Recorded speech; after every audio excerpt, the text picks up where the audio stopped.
Hello friends, welcome to my YouTube channel. ഇന്ന് നമ്മൾ പരിചയപ്പെടാൻ പോകുന്നത് റിവോ അൺഇൻസ്റ്റാളർ എന്ന ആപ്പിനെ കുറിച്ചാണ്. ഇതൊരു ഫ്രീ ആപ്പാണ്. വേഡ് വേർഷനും പ്രോ വേർഷനും ഒക്കെ ഉണ്ട് ഇതിനകത്ത്. പക്ഷെ നമ്മളിന്ന് കാണാൻ പോകുന്നത് ഇതിൻ്റെ ഫ്രീ വേർഷനാണ്. റിവോ അൺഇൻസ്റ്റാളർ എന്ന് പറഞ്ഞു കഴിഞ്ഞാൽ നമുക്കിപ്പോൾ അറിയാം, നമ്മൾ പി സി ഇൻസ്റ്റാൾ ചെയ്യുമ്പോഴത്തേക്ക് ഒരു സോഫ്റ്റ്വെയർ ഇൻസ്റ്റാൾ ചെയ്യുമ്പോഴത്തേക്ക് കുറേ രജിസ്ട്രീസും ഫയൽസും എല്ലാം കാണും ഇവർ. നമുക്ക് എപ്പോഴെങ്കിലും അത് നോർമൽ രീതിയിൽ നമ്മൾ എപ്പോഴാണ് അൺഇൻസ്റ്റാൾ ചെയ്യാന്ന് പറഞ്ഞാൽ നമ്മൾ എല്ലാവർക്കും അറിയായിരിക്കും. നമ്മൾ സെറ്റിങ്സ് എടുത്തിട്ട് അൺഇൻസ്റ്റാൾ ഓപ്ഷൻ കൊടുക്കും ആപ്പിനകത്ത്. ആപ്പിനകത്ത് ഇൻസ്റ്റാൾഡ് ആപ്സിനകത്ത് കയറിയിട്ട് അൺഇൻസ്റ്റാൾ ചെയ്യാൻ കൊടുക്കും. ഇതിനകത്ത് എടുത്തിട്ട് നമുക്ക് ഏതാണെന്ന് വെച്ചാൽ ആവശ്യമുള്ളത് ഇവിടെ നിന്ന് അൺഇൻസ്റ്റാൾ ഓപ്ഷൻ കൊടുത്തു കഴിഞ്ഞാൽ അൺഇൻസ്റ്റാൾ. പക്ഷേ പ്രശ്നം എന്ന് വെച്ചാൽ നമ്മൾ ഇങ്ങനെ അൺഇൻസ്റ്റാൾ ചെയ്യുമ്പോഴത്തേക്കും ഒരുപാട് ഫയൽസ് അതിൽ പിന്നെയും കാണും. ഇത് കുറേ നാൾ ഇവിടെ നമ്മൾ കമ്പ്യൂട്ടർ കിടക്കുമ്പോൾ എന്ത് പറ്റുമെന്ന് വെച്ചാൽ കമ്പ്യൂട്ടർ സ്ലോ ആവും. ഈ റിവോ അൺഇൻസ്റ്റാളർ എന്ന് പറയുന്ന ആപ്പ് ഉപയോഗിച്ച് അൺഇൻസ്റ്റാൾ ചെയ്യുമ്പം ഈ ലെഫ്റ്റ് ഓവറായിട്ടുള്ള രജിസ്ട്രീസും ഫയൽസും എല്ലാം അത് ക്ലീൻ ആക്കും. അപ്പോൾ ഇതിൻ്റെ വെബ്സൈറ്റ് ഇതാണ്, റിവോ അൺഇൻസ്റ്റാളർ. ഇതിനകത്ത് ഫ്രീ വെയർ ആണത്, റിവോ അൺഇൻസ്റ്റാളർ. പ്രോ വേർഷൻ ഉണ്ട്, അതിൽ ട്രയൽ ഓഫറൊക്കെ ഉണ്ട്.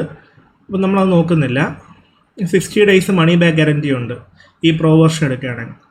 നമുക്ക് ഇതാണ് എടുക്കേണ്ടത്.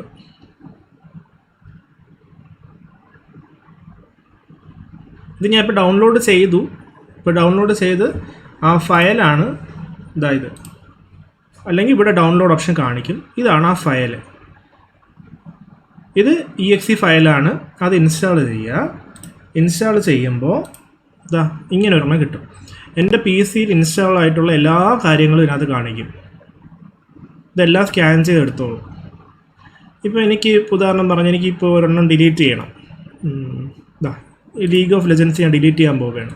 ഇതിനവിടെ റൈറ്റ് ക്ലിക്ക് ചെയ്ത് അൺഇൻസ്റ്റാൾ കൊടുക്കുക. അപ്പോൾ ഇതിനകത്ത് നോക്കൂ, make A system restore point before uninstall എന്ന ഓപ്ഷൻ ഉണ്ട്. നമുക്ക് വേണമെങ്കിൽ തിരിച്ച് ഇതിനെ കൊണ്ടുവരാനുള്ള ഓപ്ഷനും ഉണ്ട്. എനിക്കിപ്പോൾ അത് വേണ്ട, ഞാൻ അത് ടിക്ക് ഒഴിവാക്കുകയാണ്. എന്നിട്ട് കണ്ടിന്യൂ കൊടുക്കുക. അൺഇൻസ്റ്റാൾ സക്സസ്ഫുൾ, ഓക്കെ കൊടുക്കുക. ഇനി അഡ്വാൻസ് ഓപ്ഷൻ കൊടുത്തിട്ട് ഞാൻ ഒന്നുകൂടെ സ്കാൻ ചെയ്യുകയാണ്.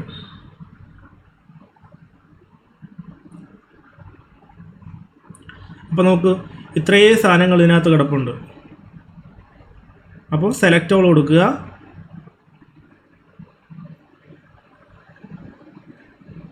ഡിലീറ്റ് കൊടുക്കുക. വീണ്ടും ഇവിടെ ഉണ്ട്, സെലക്ട് ഓൾ കൊടുക്കുക. ഇതൊക്കെ കിടപ്പുണ്ട്, നമ്മൾ അൺഇൻസ്റ്റാൾ ചെയ്താലും അത് വരും. സെലക്ട് കൊടുത്തിട്ട് ഡിലീറ്റ് കൊടുക്കുക. അപ്പോൾ അത് പോയി. ഇങ്ങനെയാണ് ഈ റിവോയുടെ അൺഇൻസ്റ്റാളർ ഉപയോഗിക്കേണ്ടത്. നിങ്ങൾക്ക് വീഡിയോ ഇഷ്ടപ്പെട്ടാൽ ലൈക്ക് ചെയ്യണം, സബ്സ്ക്രൈബ് ചെയ്യണം, ഷെയർ ചെയ്യണം. Thank you.